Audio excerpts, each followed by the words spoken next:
Sometimes it's a curse being first seed. You have to skip the whole of group stages, which is a nice way of getting accustomed to the stage. I still can't get behind saying I'd rather be not first seed. I still think, especially when they change the meta a lot with the tail nerfs, having that extra time to prepare is big.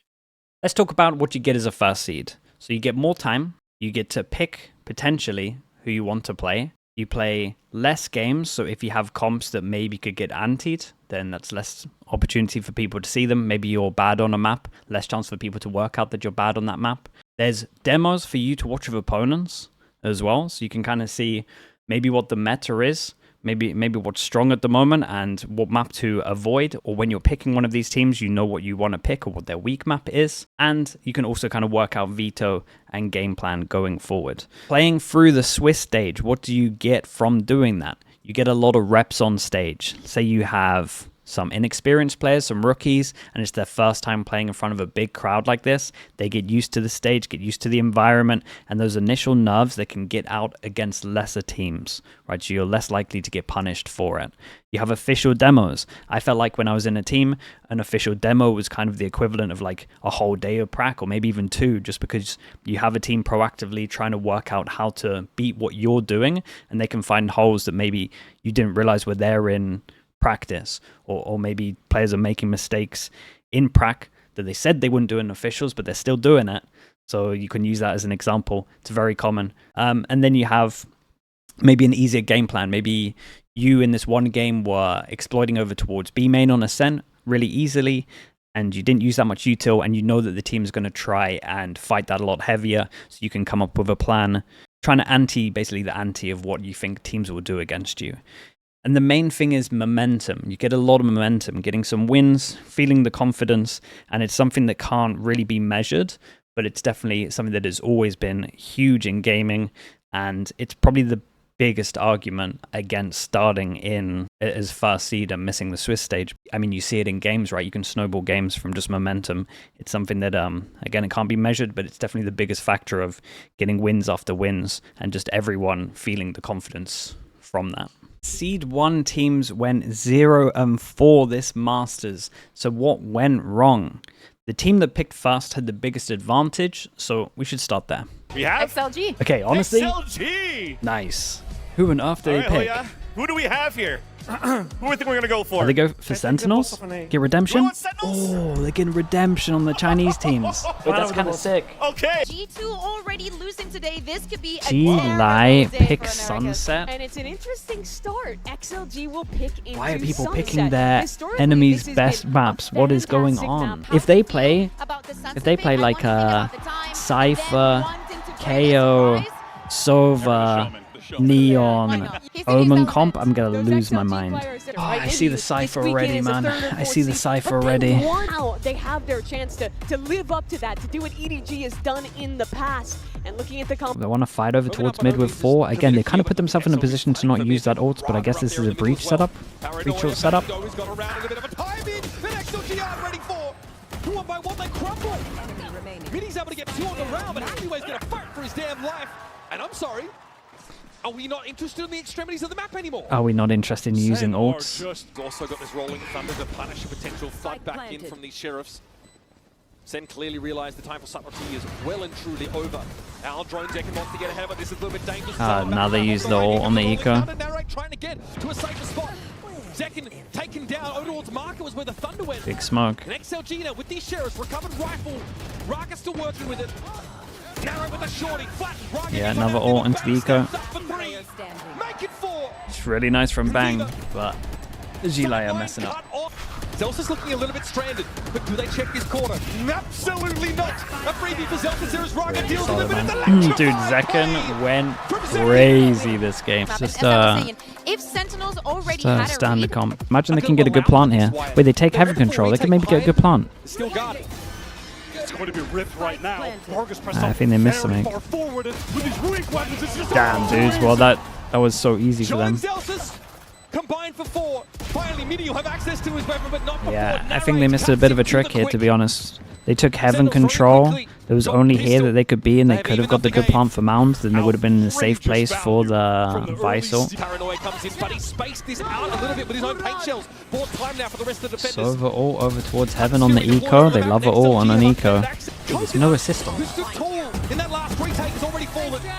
Chance for a gun recovery. Wait, where'd the bullet go? It's exactly where Braga gets dragged. Narrate is low. I feel like he should have got one shot. Damn, bro, that's how they end it. So XLG fast picked Sentinels, a 2-0 team in the Swiss stage, and then statistically picked their best map.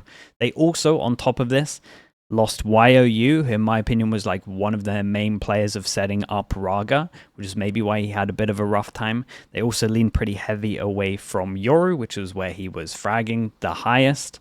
And on top of that, Midi, their replacement for YOU, doesn't speak English, so him and Raga couldn't really communicate because they didn't speak the same language. On top of that, if we just focus on the in-game stuff, a lot of the ult usage was over towards ecos, which I wouldn't recommend. And just in general, they played a lot older comps from what we are seeing to not have that much success. Yeah, So Wolves. who would you pick? I didn't even look. Happy with that. Wolves. Okay, RRQ, Ascent, go for the standard comp. Wolves, whipping out the deadlock comp. Yeah, I don't think, when you look at this, I don't think the pick from Wolves is that bad. Playing against an old school comp, and you've got the Cypher deadlock, which you won't get that much practice against. Gem can pop knives. Oh, he's already got it. Oh, I'm not sure about that flash though. They didn't really do anything with it. Ready to get active, ready to create space. Gonna go with the Al drone as well. That sees nothing on Speedway. Gen.G needs to What a deal shot. with these entrenched anchor players. But Juicy handles him. Morgan's starting to make some progress here, but Xferra and Crazy Guy are dealt with on the B side. Now it's just a Speedway presence for RRQ. Monyet and Kushi. First three, and they Damn, nicely handled from Wolves. Overall actual style of play, again, I think they played wrong. I think they just got to fight the site a little bit heavier. They got the KO ult, they know they can't really get through chokes. You probably got to put that smoke down and try actually like duel it. Right, smoke over towards one of the mains and then flash duel. Instead, they got out of there. They played retake against a comp you're not meant to play retake against. You get this trip down, it's super nice. Very clear over towards B, kind of messed it up with their timing, dude. Some of the KO stuff doesn't look super convincing. Yeah, and you just gambled and we're just retaking against the comp that you can't retake against. Hey, this was nice from RRQ. Knew they were up against the Killjoy ult and wanted to take like deep map control. Smoke over towards here. Put the Omen ult in as well, and he actually sticks it. Oh, he might have. I was gonna say he might have gone for a bold one there. Didn't want to finish it. Yeah, they might have overstepped it. They might have overstepped it. They really overstepped this. Still though, broken turret, broken alarm bot. Oh boy, gets caught out. And what if he had a bit more thought process on those comms? Dude, they wrecked them though. They actually wrecked them. So Gila and RRQ, both in this tournament, leaned onto really old comps. So when you get into that server and you're the other team, you look at this comp, you know what to expect on the map. You've seen it all before for the past 2 years. So it doesn't have that surprise factor. We're talking about comfort a lot for the people coming up through Swiss. You're not going to feel more comfortable than coming up against one of these comps already getting used to the stage itself. So this was a big factor. This then got me thinking, what was their read on other metas, right? I felt like they were too safe. I think they had the wrong read on this meta. So I went into the big meta change this year. Teo coming in, Teo kickoff. How did these teams approach Teo in kickoff? In my opinion, Teo coming in, and I did a video to support this, was the most obvious meta we've ever had. I said combo well with Breach and Yoru, you're going to see that, and you're going to see a team in kickoff use it for every single map because it's that strong. Also said it's going to get nerfed. So I thought this, in my opinion, Teo, and a lot of teams thought this also, was the most obvious meta we've ever had. Both of these teams didn't play it in kickoff. And their counterparts in terms of like Wolves played it on a map even though China had a week less, right? I think it was banned for the first week. And DRX, the same region as RRQ, they played it on every single map. So their initial read on another meta wasn't great in terms of Teo. And now at this event as well, I think their read wasn't great for this tournament. So with that said as well, I think this kind of supports that maybe this isn't the strong suit of the coaches. I'm not saying that they're bad coaches. Everyone has their strengths and their weaknesses.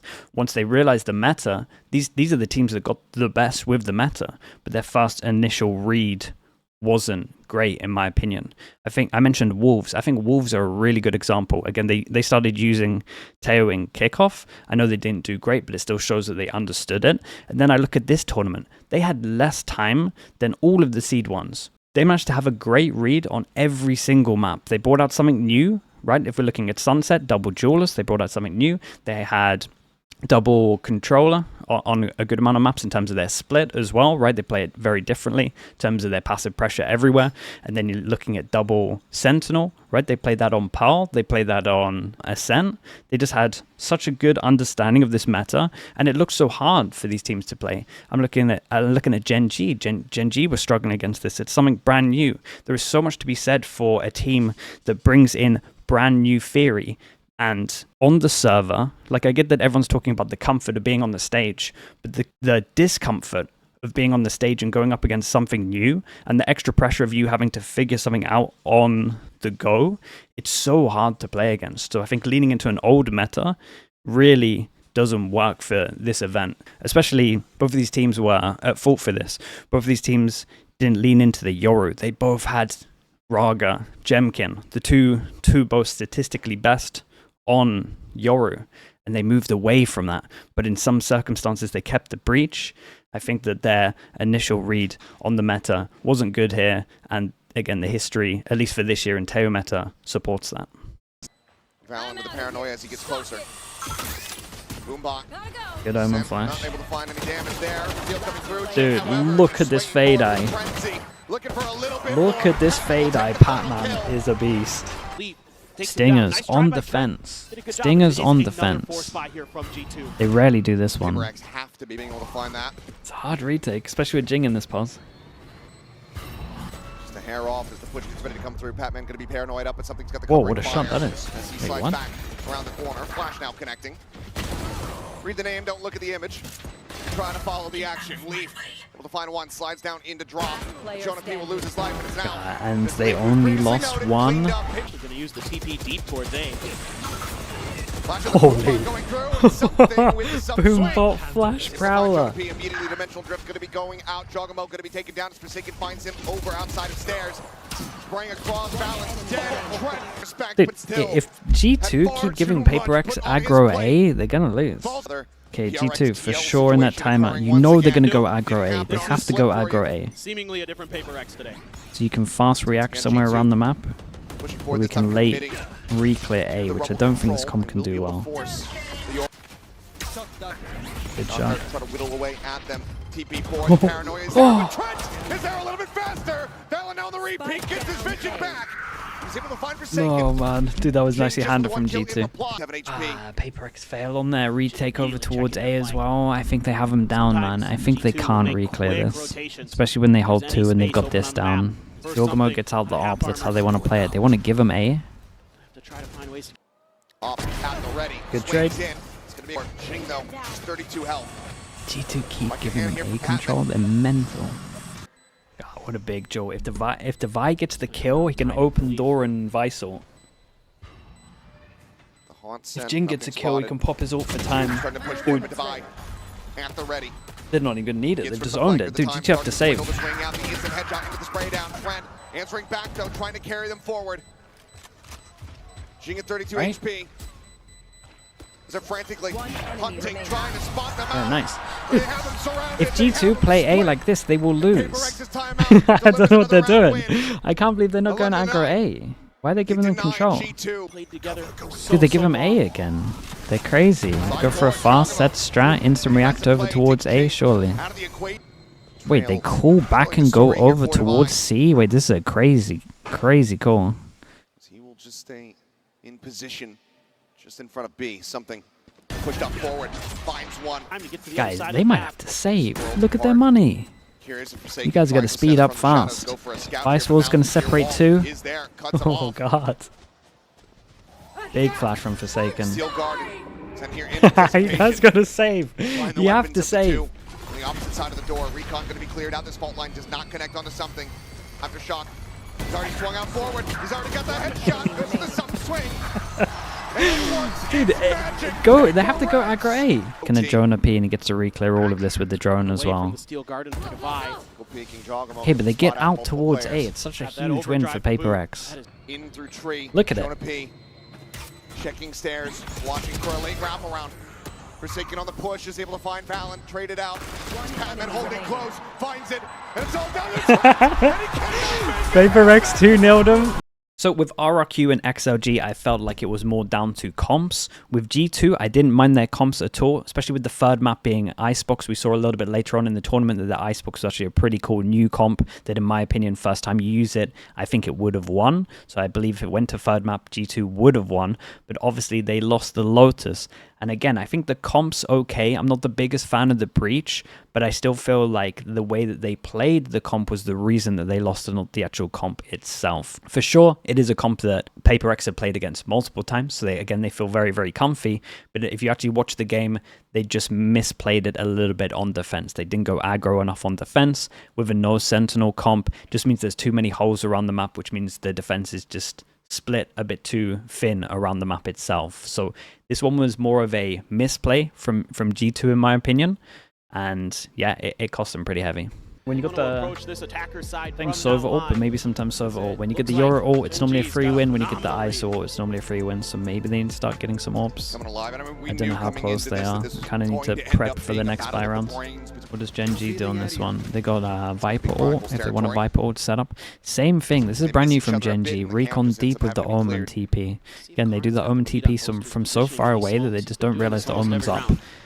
And a lot of time, This time they're not quite prepared for it. Boaster does manage to get a bit of damage in. Trying to flush him out.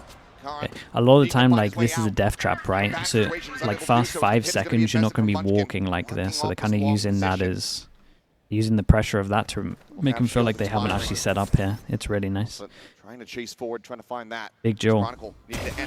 Garage, Okay, this is where it gets a little bit scary for Gen.G.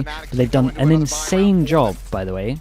Look at how many rounds we're in and we only just got these ults. They are not giving them free kills at all.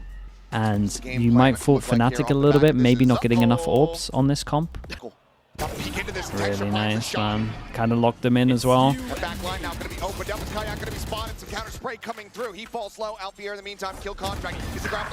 Damn, dude, one on site. Ooh. 30 seconds on this one. Low HPs. Boaster with Spike over towards C. He is 25 HP. This is technically a 1v3. Gives Boaster a lot of space. Knows exactly where he is now, coming from over towards middle.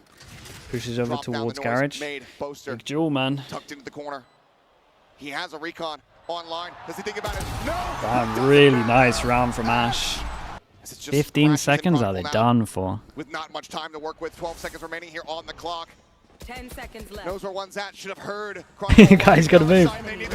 Okay, nicely done from Gen.G. Fnatic and G2 now, that is 2 teams that had a half, and in my opinion misplayed that half, right? I think Fnatic misplayed their attack. They didn't go break the turret enough over towards long C. They didn't pick up the orbs as a part of their attack game plan. I think to win with this comp on attack, it's normally about the ISO and the Yoru ult. They didn't do that. I think we got to give big props to Gen.G as well. I think Gen.G played it very well when it comes to these events. Again, in my opinion, I think you need to bring new stuff. This is a comp they played multiple times. They had new stuff. They had it the first time we saw them play, and they had it the second time here against Fnatic, where they were TPing with the Omen aggro over towards A. They had new stuff they were bringing in. Smoke over towards C to hide Foxy9 in as well. So I just saw more new stuff from them to catch teams off, or Fnatic off, that helped them win this map. And I think this was the map that was the only way that Fnatic were going to win this. Unless, of course, they picked the Ascent, and I think the Ascent was the move to make. Instead of the Sunset, they looked a little bit lost in the Sunset. I think Ascent, they had a really good theory behind their double Sentinel comp. I think that these comps are the way to go in this event. New comps, new stuff. It's so hard to go up against first time if there's good theory behind it. I like the stuff they were doing with the Chamber on Ascent. I think, in my opinion, teams would lose to that first time every single time because the theory is too good. We screwed up the Veto versus Gen.G, I think. Damn it!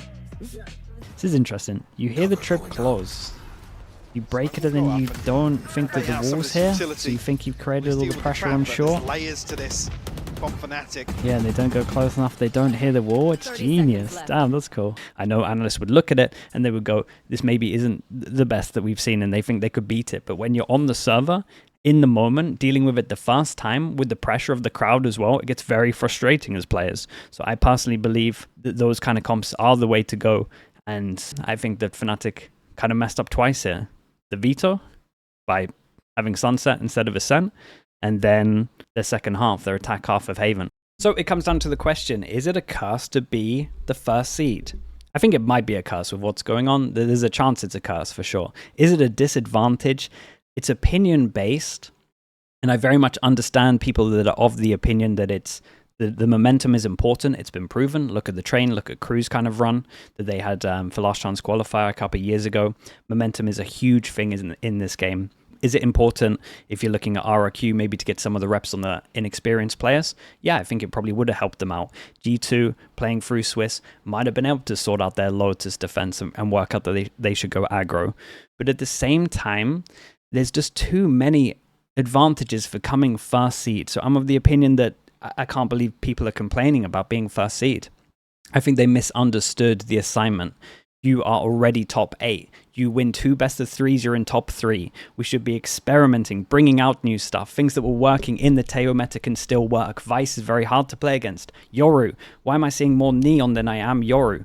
Your duelist used to play Yoru and drop 30 kills, and then we're moving away from it to a Neon, which you were using in off-season when Neon was really strong. I think it's a very bad understanding of the meta right now. I think some teams are more criminal than others. I think Fnatic and G2 got a little bit of a rough draw. I do see them actually coming up with cool theory on certain maps. G2 Icebox comes to mind. Fnatic Ascent comes to mind. So I think that there is the right steps being made, but I don't think they went all in. I don't think they took a big enough risk at all, in my opinion. I understand not taking the risk. You got to look at Doombros, who was in Na'Vi. He lost 2 games last year and he got kicked from the org. So I understand the job security and maybe even players don't want to take the risk. So it's like a collective thing of misunderstanding it, but I do think that happened. But yeah, I just find it so hard to believe that teams are complaining so heavy about this. Do I think Swiss is a good format anymore? I don't think it is. I really don't think it is. Again, I would like to have 16 teams and we just kind of do the groups. I think that's the much better way to go for it. I think with teams complaining about this as well, we just fully scrap the Swiss and we move on. I think that's pretty much where I am with it. But yeah, I can't really comprehend that teams are actually saying that it's a disadvantage. I just think they all misplayed it, and I think it's a mix of bad understanding of their comps, whether it's one half game plan or whether it's just a bad understanding of the meta in general. And the fact that Vice and Deadlock are so strong at the moment, and they're probably the best at what I've been talking about in terms of like good theory, one and dones. You don't know where the Deadlock wall is. You don't know where the Vice wall is. First time you go up against it, it's very hard. I find it hard to believe that teams didn't lean heavy into that. But yeah, that's where I'm at. Leave me a comment. Give me a like if you agree. Maybe I'm too stubborn. Could for sure be a thing. I'm definitely stubborn. All right, thank you so much, guys. Appreciate all the support. I will see you soon.